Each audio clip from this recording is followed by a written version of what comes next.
Hello, it's Adelaide. Welcome back to my channel.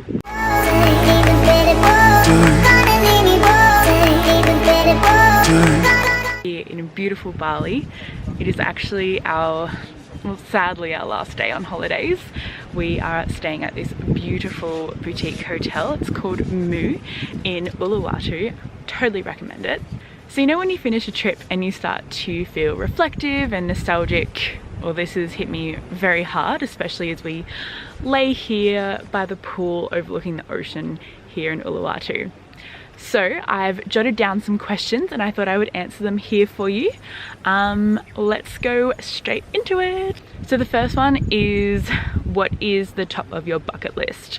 So for me, the countries I want to go to the most at the moment is Egypt is number 1, Brazil number 2, and Turkey number 3. I really want to get to those places. Favorite place I've been? Pretty lucky that I've been to a lot of amazing places. I would hands down say Guatemala is truly spectacular and I would totally recommend it and want to go back tomorrow. I would also say France just because of their cheese. It's pretty simple. What do you always bring with you? I have a few travel essentials, and last year I think I did what I pack in my carry-on, which gives away a lot of those essentials, but I would definitely say pawpaw ointment. I wouldn't leave the house, let alone the country, without it. Second of all, hydrolyte. Traveled a bit too much to know not to leave without that. And 3, definitely my camera, because I love capturing moments and looking back on photos to remember all these amazing times. What is your ideal travel situation? Well, at the moment, I've been pretty lucky to travel in lots of different ways with different people in different kinds of environments. And I think the thing I'm wanting to do the most at the moment is travel with a group of friends. Ideally a bunch of girls, go on like a short cruise or go to an island, come to Bali. Just something that is a lot of fun, a lot of drinking, partying, dancing, and just having some good old-fashioned girl time. Okay, we're gonna move because I'm currently crouching near the garden and my legs are gonna give way. So we're gonna move over here. Let's just take 2 seconds to appreciate this beautiful place that we're in. There's a pool right here and an ocean right here. Okay, so it seems like I can't rest it on anything at the moment because there's monkeys about and I don't want a monkey to steal my camera. So, next question.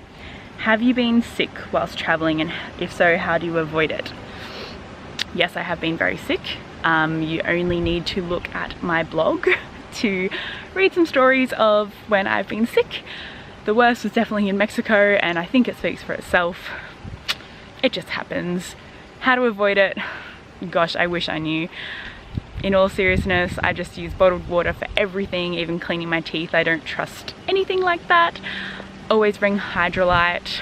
It is a godsend, and just really listening to your body and looking after yourself. And you know, it's okay to eat you know, fries if you know they're going to be safe, and you know, not upset your stomach, and you know, have a lemonade if you know it's going to work well for you. So I think really just listen to your body and take time to look after yourself, because when you're traveling, you know, usually you're out of your comfort zone and putting your body under a lot of stress. So it's really important to take some time and really listen to try and avoid that sickness.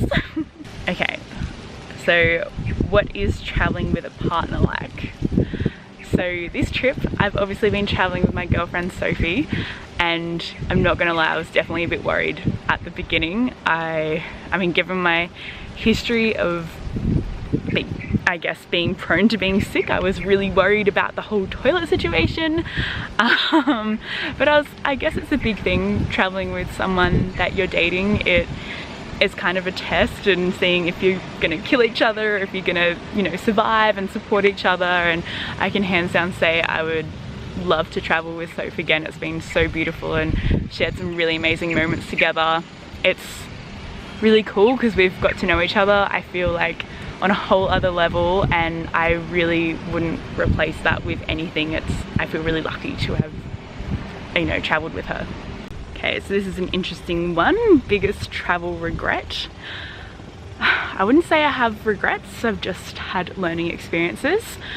I actually wrote a blog post about this as well, so if you go to my blog, type in travel regrets, you will see not 1 but 2 posts about those. Sorry, I keep moving about. I keep running into bugs and the sun and I'm terrified of getting sunburnt. Also, excuse me, I'm sitting in my towel because we're hanging out by the pool until our flight, which is in a few hours. Okay, next one. Favorite travel food? I would have to say tacos in Mexico. They're the best. Favorite plane experience? Well, I think that would hands down have to be the time that I got upgraded to business class when I was flying with Philippine Airlines. It was in 2016 when I flew from Sydney to Manila, and then I was going on from Manila to London, and on that first leg I got upgraded to business class and it was the best experience ever. I believe I vlogged that as well, so if you go back in time and look at my horribly embarrassing videos, it'll be there. How to kill time on a plane.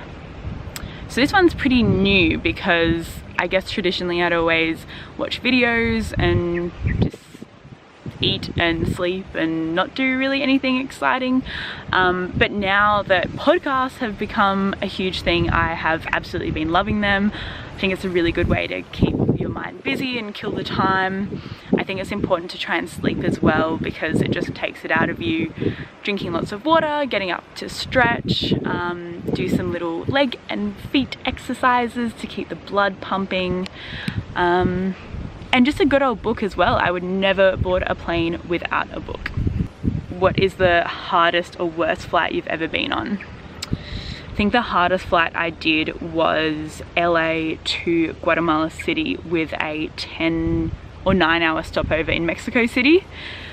That was rough because it was my first time traveling to Central America. I didn't speak Spanish and I had to kill so much time in Mexico City airport, which if you've been to, there's not much there. Saying that, when I was there I did vlog and I made a video about what I pack in my carry-on, so I guess there's that. I booked that ticket. I really, you know, when you have that kind of superhero syndrome of like, yes, I can stop over 10 hours and then get off in Guatemala City and be ready to go for the day. Like, no, I can't do that. I need my sleep, I need to eat properly, and I was just exhausted. Are there any places that you wouldn't go back to? This is a hard one because I genuinely believe there's so much to each place you go to, and it entirely depends on so many different circumstances, like the people you're with, or you know, if you were sick or not. This one's funny because my sister and I have talked about this quite a lot actually, and even though our trip to Thailand in 2017 was incredible, Thailand is probably somewhere I wouldn't be rushing to jump back to, just because I think there's a lot more of Asia that I want to see instead. I did really love it there, and you know, the people are so kind, the food's amazing, and there's such beautiful, you know, cities and landscapes and everything like that. I don't know, it's so strange, I just can't really pick it, but there's something about it that I'm like, I'll wait until I go back there, which is strange for me to say because usually as soon as I'm leaving a place I'm like, when can I come back? So, but it's weird how my sister and I both thought that. So I don't know, let me know if that's happened to you before. Do you speak any languages? Oui, je parle un petit peu français. I lived in France for a little while, and also in Montreal where they speak French, so my French did improve a lot. It is something I think I need to keep brushing up on because at the moment it's only good when I'm drunk, which is not going to help me too much, you know, in everyday life, unless I'm living the dream and I'm drunk every morning at 10 AM. But I also want to learn Spanish, is next on my list, and I would love to learn like some Mandarin or Japanese because I think that's really important as well.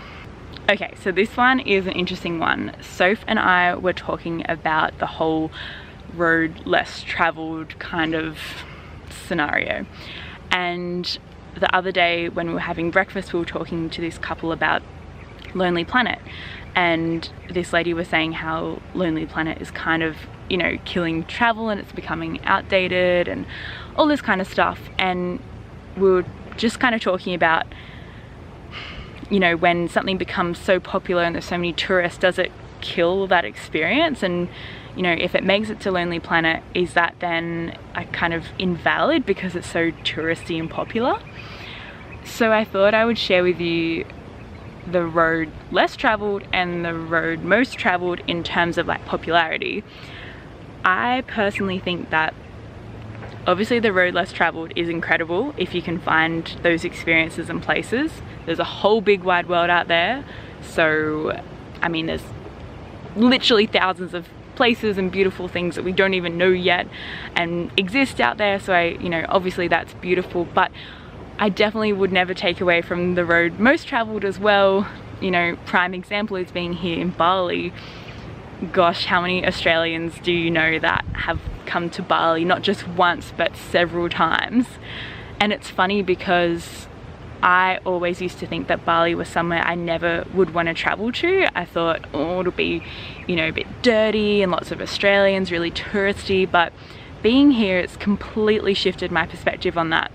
And I would encourage people to actually pursue different avenues and, you know, take the road most traveled, because it actually might surprise you, as I have been. So I don't know, let me know what you think. I would really like to know if you know, say if you're planning a trip to Europe, do you want to go to Paris, Rome, London, Berlin, or do you want to go to small little villages, or do you want a mix of both?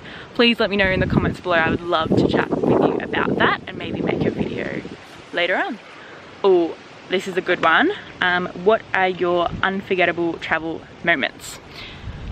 So the first thing that comes to mind when I think of this is I will never forget the first time I saw the Eiffel Tower lit up at night. I was with two friends in Paris, obviously, and I just remember actually like shedding a tear. It was so beautiful.